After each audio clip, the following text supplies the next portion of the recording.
so this is actually being built on Windows Embedded. Yes, Standard 7, right? we're using WES7 platform, and we have actually integrated our legacy applications and data on that platform. Okay, so let's take a look at what this actually does. Sure. So let me touch that. Okay. Start the application. So this is the main interface, and what you just saw before was the standby mode, in which media art would be displayed to the citizens during while it's not in use. And what you see here is basically map services, level of detail map services being provided via high-speed internet. So it's an online. Yes, it's an online service. All these contents are real time. Okay. And so what I'm able to do here is actually navigate around. Yes, exactly. My current neighborhood or location. Yes, you are here, and the current location, the map of the location is displayed here.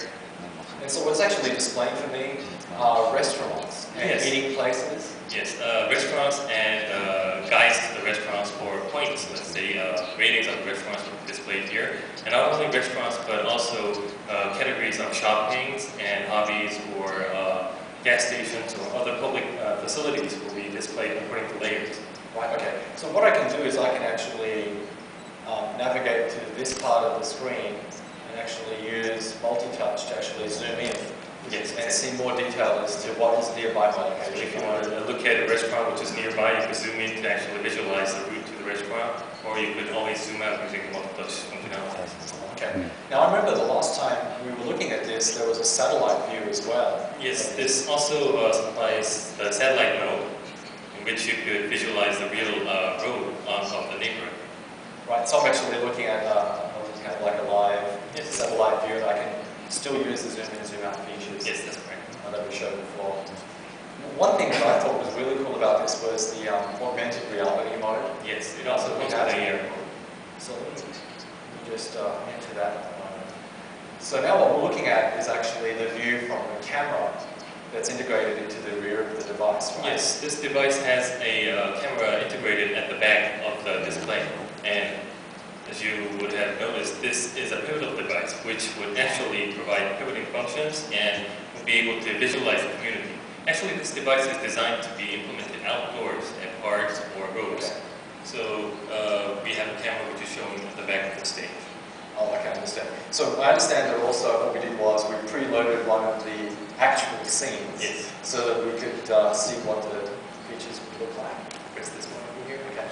And in the real environment, this would look something like this. Actually, we would have a view of the road, and these kind of community boards would be located at the streets.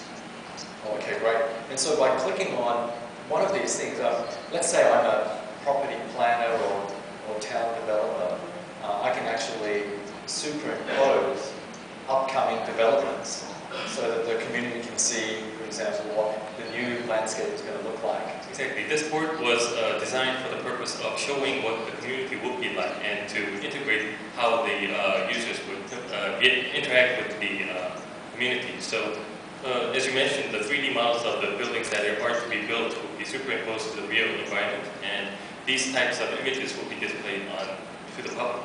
Okay, that's great. And so I remember also your application is fully integrated with the Sensors API from Windows Embedded Standard. Yes. These devices will be located outdoors, and since the outdoor environment would have a bright sunshine shining onto this kind of displays, or at times it will be at night with pitch black environment. So we have integrated a light sensor, which could be easily integrated to the WES7 platform. We actually have one here. Right there. And so it would be better if we could switch the mode to the, So what you're seeing right now is the high contrast mode, while the bright sunlight is shining onto the screen. Right. And if we hide that or cover it up, we would have the night mode, which would be a lesser bright environment and would have a better contrast during the night. So what we're actually doing here is optimizing the experience depending on the light condition. Depending to the environment. Right, and also if it's in standby mode, for example, we could also reduce the screen brightness and reduce the power consumption. Exactly. It could also be integrated with the location or the IR sensors, which would actually determine if a user is using this device or if this device is left alone. So If this device was left on for let's say about 5 minutes during the night, it would automatically turn itself off, and later on, if somebody passes by, it will provide some kind of services. Which is great for the community because, you know, power saving is very important for embedded devices that are on 24/7. Yes, it not only reduces the operation cost, but it also enhances the life expectancy of this hardware itself. Yeah, that's great. Well, thank you very much. Thank you so much. Okay.